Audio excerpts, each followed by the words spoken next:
Introducing the Champion's Mindset, the podcast that gives your inner game a serious upgrade. Join internationally renowned mindset and performance expert, Kathryn Orford.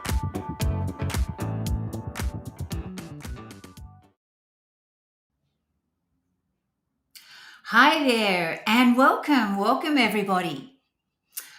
The Champion's Mindset is for everyone, whether you are an athlete, a sports coach, an entrepreneur, a business owner, or just someone that's really interested in fine tuning their mindset. You're in the right place. And today I am so excited. We have an NFL legend to have an amazing conversation with about his journey of I'm actually not going to spill the beans. I'm going to let him explain what his journey was like because I am hoping that you're going to get some amazing inspiration. Because guess what? In life, everything just isn't sunshine, lollipops, and roses, right? There are going to be setbacks. There are going to be people telling you that you're not good enough, that you're not going to make it. That's exactly what happened to him. But guess what? He did. So, without any further ado, I am so excited to introduce you to NFL legend Mike Hollis. Welcome, Mike. Hey, thank you so much. Thanks for joining us. So, let's start at the very beginning. You're a little boy. You're just kicking the football around in the backyard or playing with a few kids down the road. And then, what age were you when you actually decided you might like to play this game?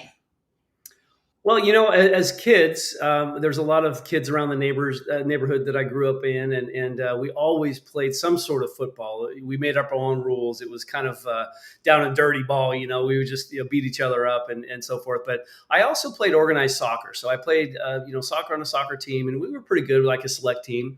And so I kind of, thought, I love football, but I wasn't always, I really didn't know if I wanted to play organized football because I just loved playing in the neighborhood with the kids, right? But, around eighth grade is when I kind of thought about playing football as an eighth grader in our, what we call junior high school back then. And the only one reason I did was I was a small guy. I still am kind of a small guy, but I was really small back then. I literally was only like 80 pounds. In eighth grade. So I remember I wrestled at 72 pounds. So I know I remember that weight pretty significantly, but I didn't want to get killed. But the thing with our school is we had lightweight and heavyweight. So we split up our football team into two different categories, clearly. So I played on the lightweight team. So I played other positions. And, I was always in soccer. So kicking came natural to me. So, when the coach said, "Who wants to be a kicker?" I raised my hand, clearly.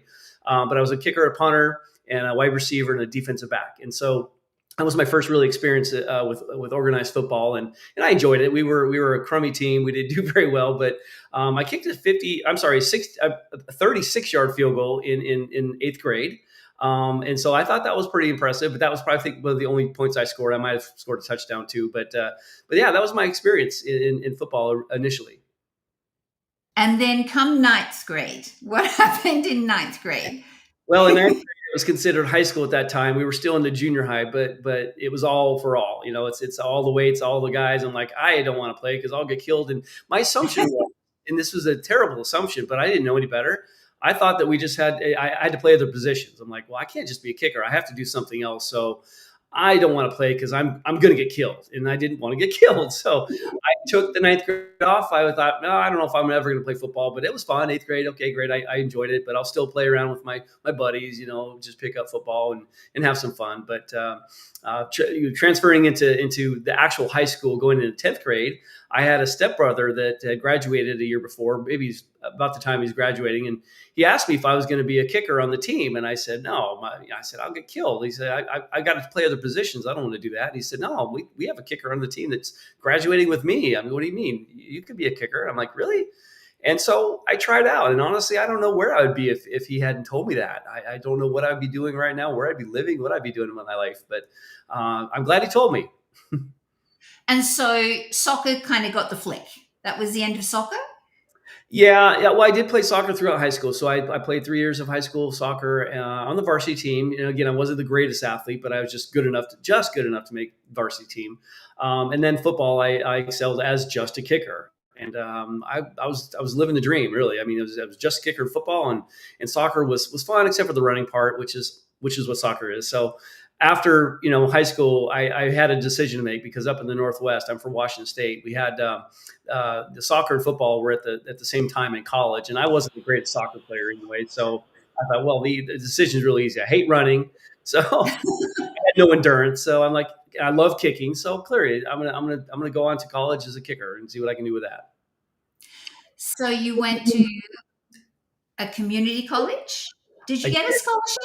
I did, but yeah, but it was just like, it was peanuts. It wasn't a whole lot, and it was a struggle to even get to get interest from any schools. It was my size Mm, was a big deal, I guess, and that's going to be my theme for the rest of this talk, really, because I've yes. always been let down because of my size. Like, man, I can kick a ball. Why does it matter what my size is? And so I was overlooked by a lot of universities coming out of high school, and then fast forwarding after my 2 years of junior college, which I did pretty good. I was a blue chip All-American my first year as a freshman, and did pretty good my sophomore year. And after those were done, those 2 years, I was right back in the same boat I was when I finished high school. Like, well, no other teams want me. Like, what's going on here? And Mm. finally, University of Idaho stepped up and said, hey, we don't have a scholarship to give you right now, but if you enroll and beat the kicker out that we thought was going to be our guy, you will get a scholarship per semester. And so I took that chance and enrolled and beat him out, and I got that scholarship. And then you completed that, and then what happened? Well, coming back to my size again, getting into it really, it was weird because, getting out of Idaho, I always had a really strong leg. My field goals were not great. I was kind of comparing myself when you're playing football in college, you're looking at the NFL, like, well, how do I do compared to these guys on TV that I'm watching? I'm getting hang times and distances on kickoffs, and I had a strong leg, so I was really comparable to those guys, sometimes even better.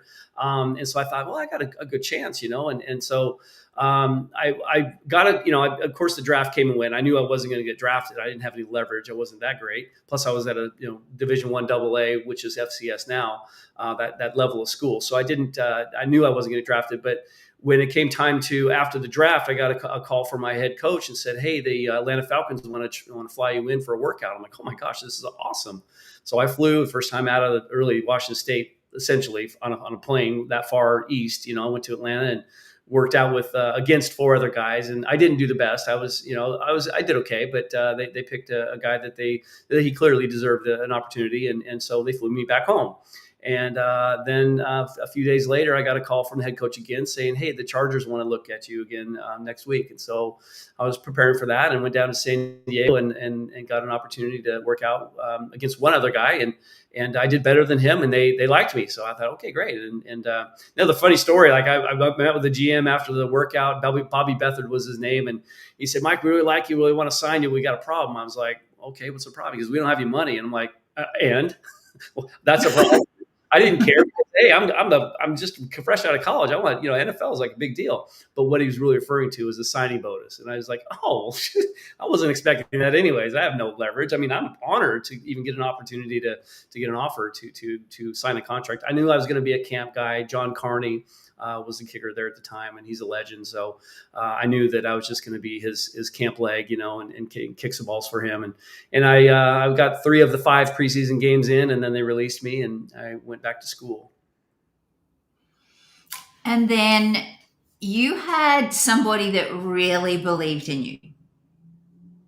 Yeah, Coach Jim Gattano. We played for the same high school football coach, different decades, but he's about 14 years older than me. But he came out when I was in high school and worked with me a little bit. But back then I was like, yeah, he came on the field, kicked with me or showed me some things. And as soon as he left, I was like, I liked a couple of things, but I'm just going to kind of do my own thing. And so I didn't really listen too much. But after I went off to college, junior college, and then halfway between right in the middle of my junior year of college at Idaho, we were playing at Eastern Washington, which is right outside of Spokane. And he had been gone. I didn't know where he went, but he went to California, and then he came back. His mom and family still lived in Spokane, so he came back to Spokane after he gotten released from the Chiefs.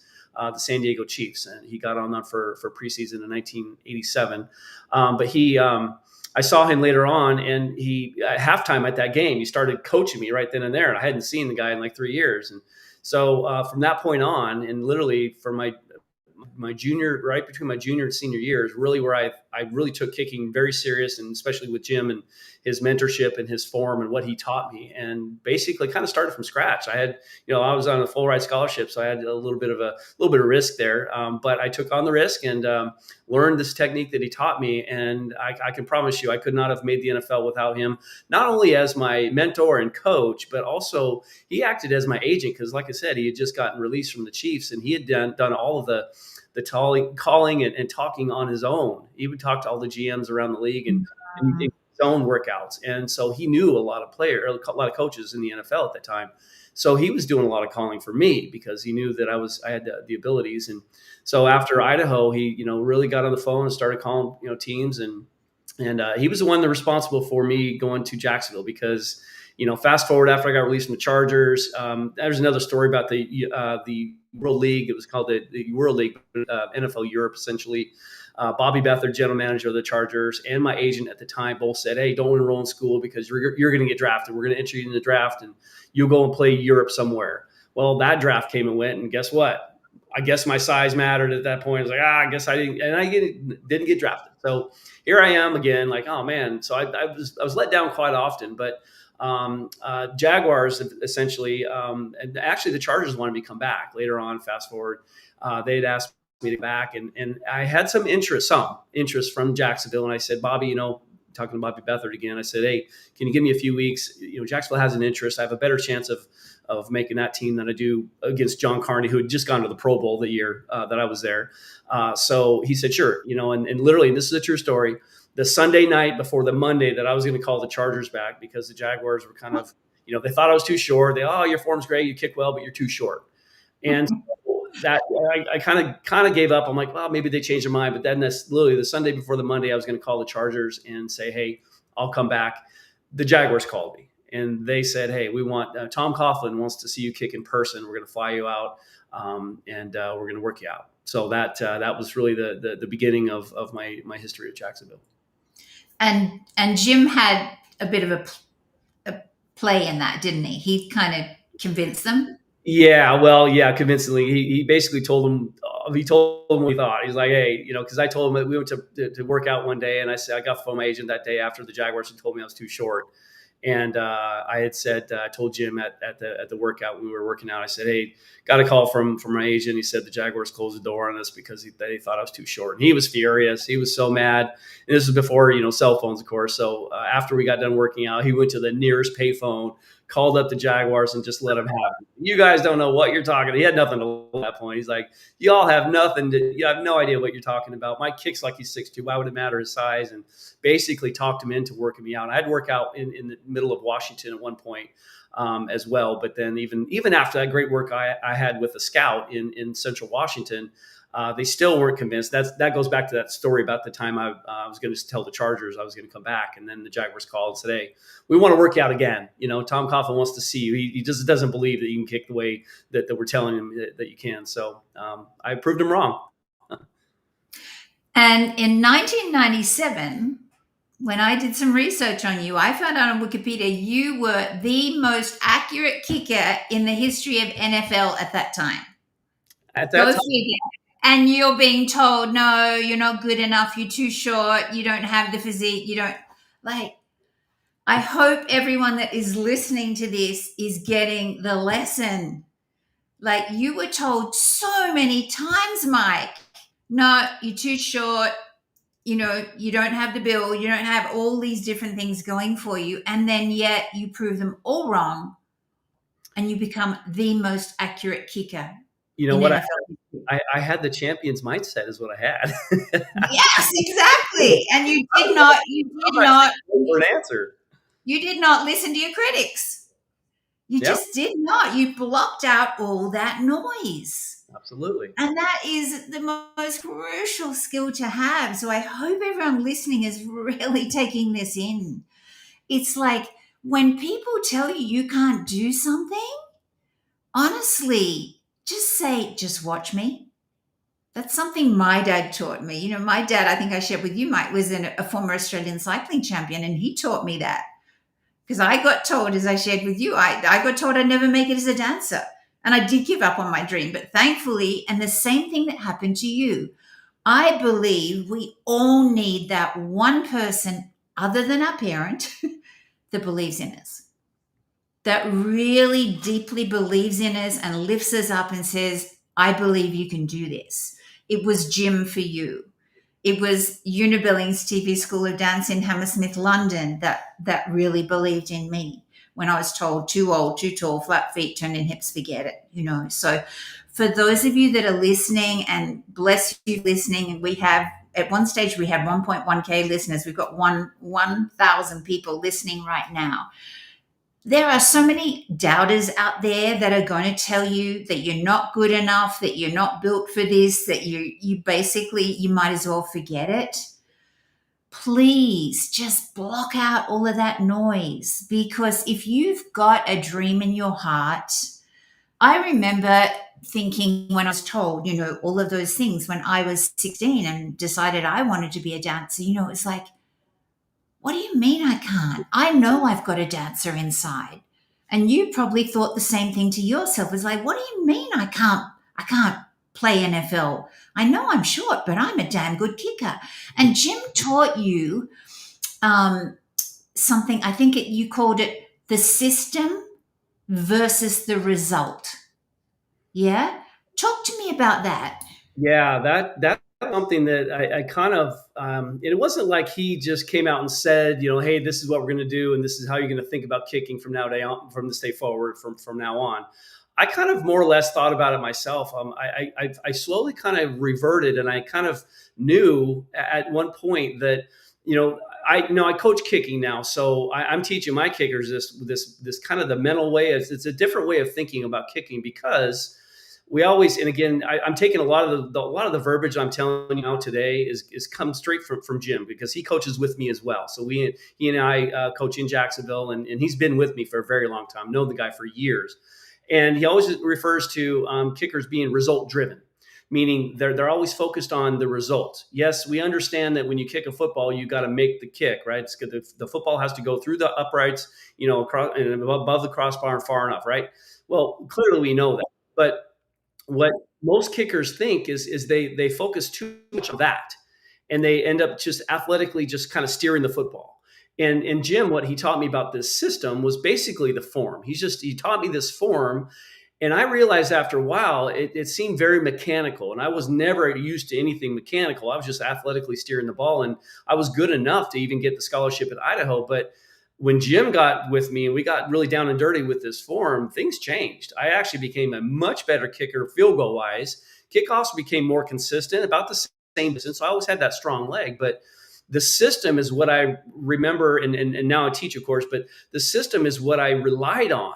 I didn't rely on my athletic ability to kick a ball anymore. It was more like, hey, I've developed a system that works. I became a mechanical kicker that if I was literally a human robot, meaning I could actually take every single step and do every motion exactly the same magically every single time, then my lineup became very important. And my mindset didn't care about making the kick, because I knew that if I did the right things in my form, the form was going to make the kick for me. So my mindset changed after realizing this over the years. Now, it wasn't something that it was an instant result type of thing where I woke up one day and said, oh, this is it. I actually realized that over time that it's the form, it's the mechanics, it's the system that does the job for you. You just have to work hard on the right things. Now, there's a lot of kickers out there, and I say this unfortunately because there's a lot of coaches out there that are teaching things that are athletic. They're just athletic steering because that's how they kicked, and that's all they know about kicking. And I'm way different. I'm like, I'm going to teach you to become a mechanical kicker. And mentally, here's where I'm going with this. That will help you tremendously. I never had a sports psychologist. I never had anybody how to teach me how to, to calm myself down and breathe on game day. I wasn't a mental visualization kind of guy. I trusted my form. I trusted the system because I've done it a million times and I've seen the results of the system. The system works. So one of the other best pieces of advice that I got from Brian Barker, who was our punter in Jacksonville and my holder essentially, and had 5 years of experience prior to me even getting there. So he took me under his wing and kind of showed me the ropes, taught me how to be a professional, in the NFL. And so what he had taught me when he mentioned this one day, and I will never forget it. He said, Mike, don't think on game day that you have to do anything different because it's game day. The goal, the fields say the still the same distance, and everything, all the dimensions are the same. The only thing that's different is now you got people watching. You got a stadium, you got bleachers now, and instead of the practice field, obviously you don't. But that's the only thing different. And if you try harder to make the kick, you're going away from what you just did all week during practice. You could have been 100% on all your field goals in practice. You go to the game and you're going to try harder to make the kick. Why? Why would you do that? Let the adrenaline of the game and the excitement of the game and everything, the environment, let that be your adrenaline for your power. And he said, in all honesty, try to relax and just kick it less. Like, think less. And that whole concept of less is more. And that's kind of fits in. It's like, just relax and let your motions that you've been practicing a million times and been successful a million times, let that do your job today. You don't need to do anything different. And I tell you, I even when I'm coaching my guys, I say that's the difference between good kickers, like somewhat good kickers, and great kickers. The ones that are somewhat good or maybe not even that great.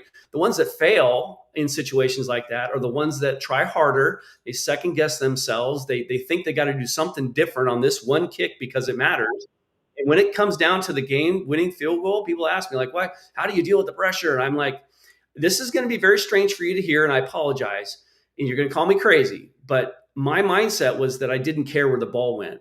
And they're like, what do you mean you didn't care where the ball went? You got to make the field goal. Everyone's counting on you. I said, I know that in the back of my mind. I know that.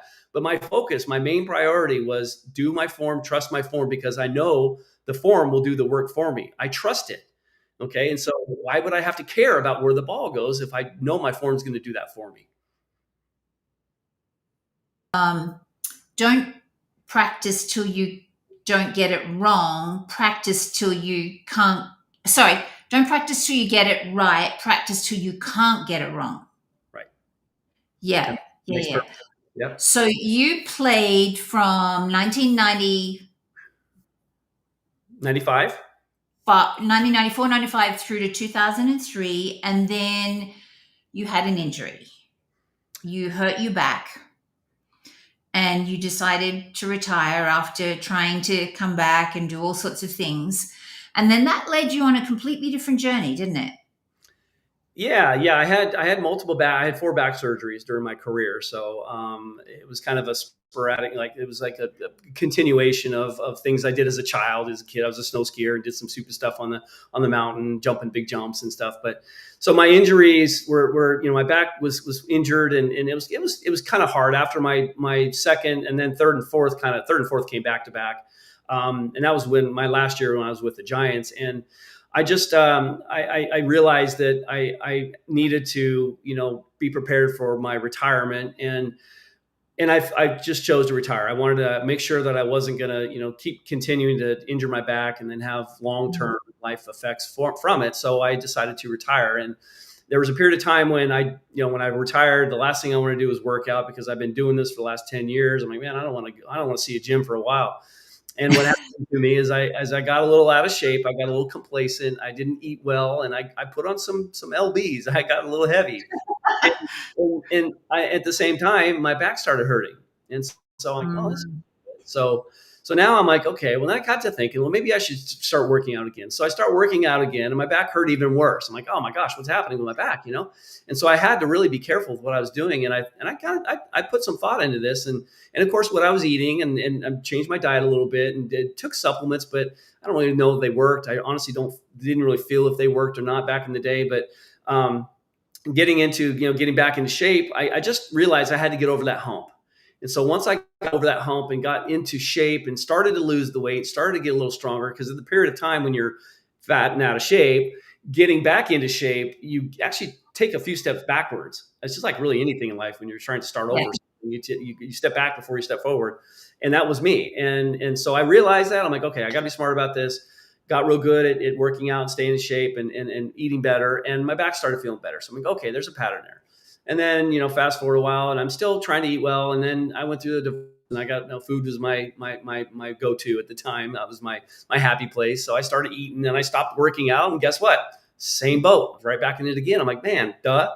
I need to start working out again because I can't deal with this back pain. So I realized it really quick at the time. So got back in it, and maybe another time or two, I got a little lazy and complacent.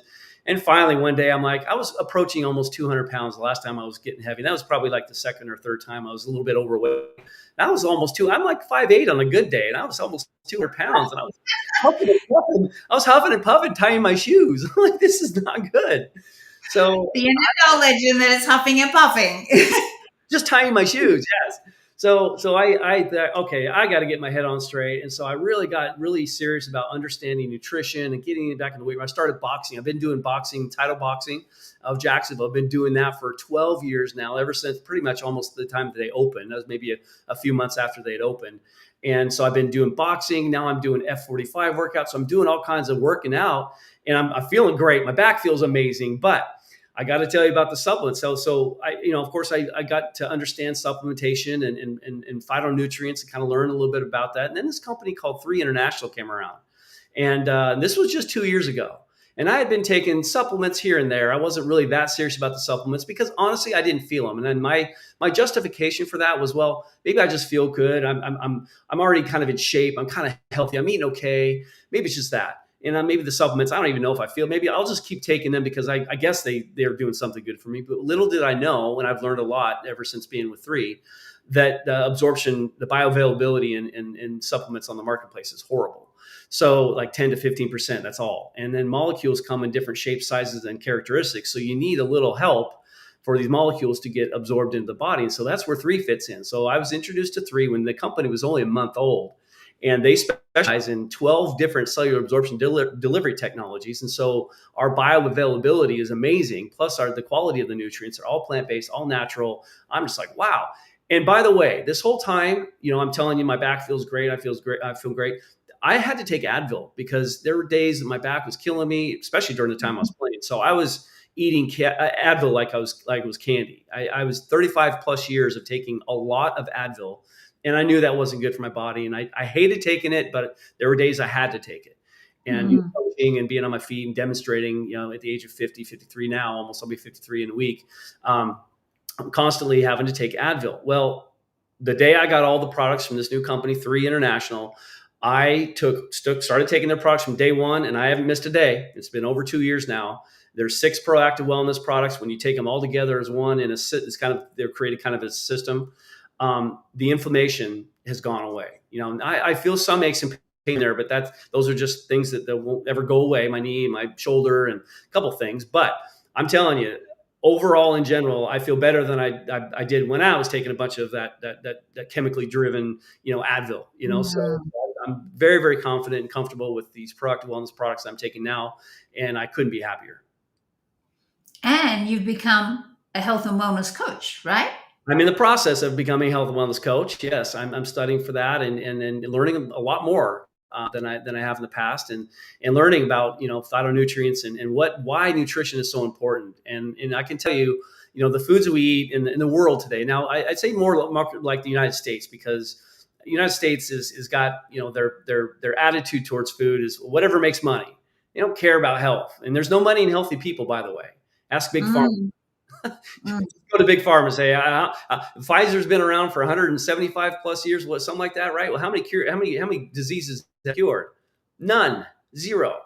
All they are is a company that's providing you pills and Band-Aids for the problems you're having, and then those Band-Aids cause other Band-Aids, and then you have to take a Band-Aid for that Band-Aid. You know what I mean? So it's a non-ending. It's a revolving door. It's like there's constant a medication that people are getting stuck on, and their lifetime medications. Well, I want to get back to the old days when we found remedies for like natural remedies for problems. And that's in as well. We're all natural nutraceuticals. We are actually in all of those 6 proactive wellness products are in the PDR. The physician's desk reference is actually the prescriber's digital reference. That's incredibly huge because every doctor in the world knows what that is. And that's the organization that does all the vetting for the pharmaceutical industry. Ideally, that's what they developed it for in 1947. That's when it started. But now in the last 10 years or so, they've started to add nutraceutical companies. We're one of only 21 nutraceutical companies that are in that book, in that guide. And that's incredible because it adds instant credibility. We're more or less labeled and classified as medicinal. And again, these are all natural plant-based products that are actually working. I tried a lot of stuff. I was a very optimistic guy. I've always wanted to try things. I'm like the yes man. You come to me with some product. Oh, sure, I'll try it. And I've never noticed much of anything difference in my body until now, until 3. And I promise you, I will never stop taking these products. Now, aside from that, you also still do, I think you probably still work with Jim, do you? But you also still run kicking clinics or kicking academies. Tell me super quickly about that. Yeah. Proform kicking. I've had it for almost 19 years now. I specialize really in private instruction. I do a lot of virtual too. So I work with guys in South Africa and Croatia and Mexico, Canada, different parts of the world, different parts of the United States, of course. But it's very convenient. The market's much bigger. There's a lot more kickers in the world than there are here in Jacksonville, Florida. But I have a passion for it. Again, we talked about my size and everything. And why was I able to be the most accurate kicker in NFL history? And by the way, I led the NFL in scoring that year too. I had more points than any other player in the NFL that year. Emmitt Smith, he was a big stud running back for the Dallas Cowboys. I scored more points than he did. So I don't say that to impress you. I say that to impress upon you that someone like me do that, right? So I know it wasn't my big, strong athletic abilities that made me that good. It was the form and the technique. And so that's what I'm impressing upon my athletes these days when I coach them. It's like, listen, you can do what I did. I didn't think I was going to play in the NFL. I thought my goals, and I'm not a big goal setter, but I'm a kind of a very, baby step type of goal setter. I want to do daily goals. And then at the end, in the long term, whatever I do in the daily goals, it's what I'm going to get in the long term. So my mindset was really with the form and the technique and my abilities to kick a football. I wanted to be as best as I physically could be in whatever level. And using Jim's system, of course, using the Proform method, because I knew that was the best way to kick. If I could, as good as I can get with that form and that technique, whatever level I get to, I have to be okay with, because that's as good as I'm going to ever be. And it just happened to be the NFL. So to the viewers that are watching, if they hit some hurdles and they hit some roadblocks and things like that, say, well, in this current climate, a whole lot of people have actually lost their jobs. What would you suggest they do with their mindset? Because they might be thinking, oh my God, my life's going down the toilet. What do I do with my life right now? My 401k is disappearing, et cetera, et cetera. It's a really challenging time for a lot of people right now. What advice would you give them, Mike? Well, it's easy to quit. It's easy to give up. I love the term you'd never know in a good way. Like you will never know how successful you'll be unless you try.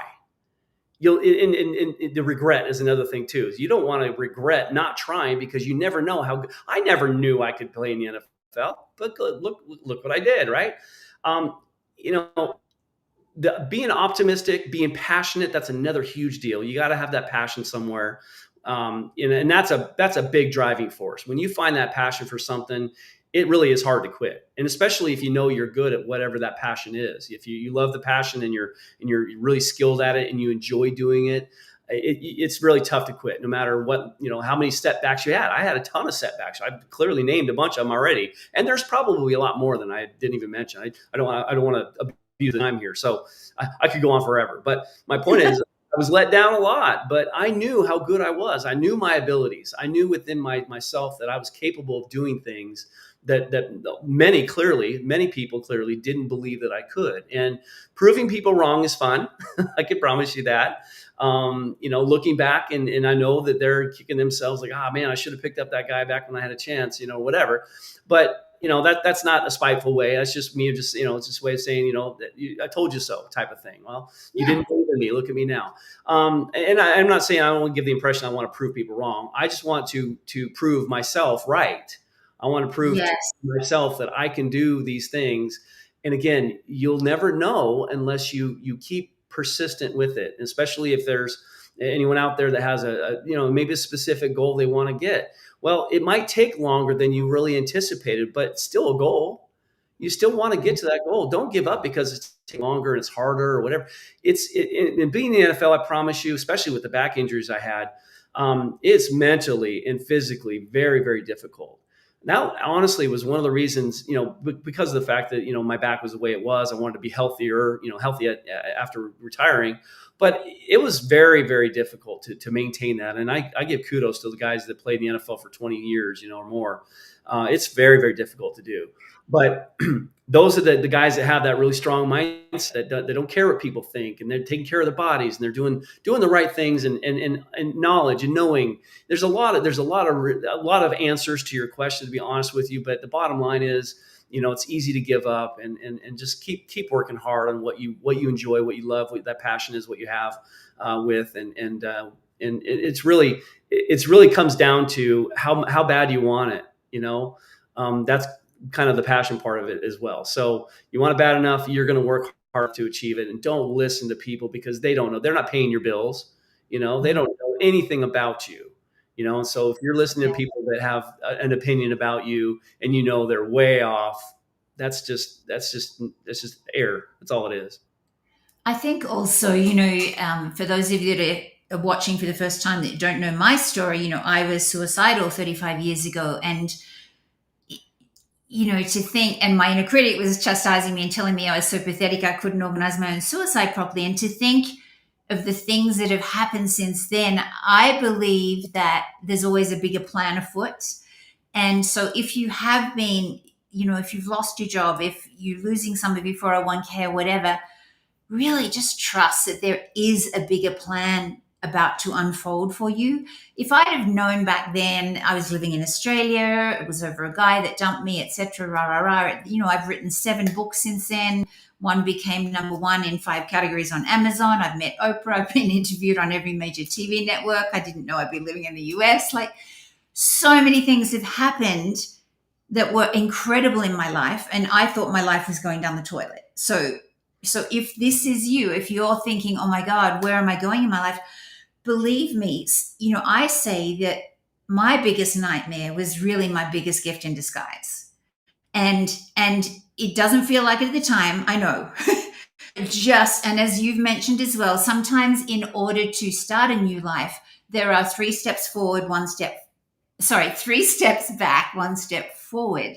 However, if you just trust the process, maybe you lost your job because you're meant to be doing something entirely different. Maybe you've got a passion inside of you that you haven't been doing. You've been just getting up every morning and going like a mouse on a wheel and doing something over and over just to pay the bills. So have faith. Do your best every morning to think, okay, take on board what Mike said, take on board what Kathryn said, and go, okay, how am I going to actually embrace today? We did a portrait session with my beautiful puppy dog this morning, and Bella wakes up every morning full of life and joy. And it's like, we were talking at the portrait session that, dogs have this really short time frame of life on the planet, and yet they embrace every single minute like she does. She just wakes up full of life and joy, and oh my God, brand new day. So that's part of a champion's mindset, is like, you got the chance to wake up today, and tomorrow you're going to get the chance to wake up. So I hope you have enjoyed this episode. I have loved interviewing you, Mike. We could talk for hours. I'd love to have you come back another time.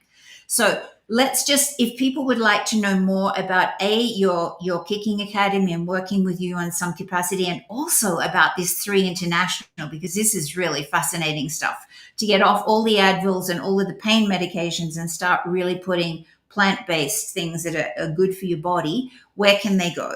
Can we pop that up on the screen, please? Yeah. Zealous Wellness is a website that I've kind of thrown together that kind of has a little bit of information on some health and wellness aspects. 3 International obviously is one of them. Proform Kicking, I added that on as a page as well.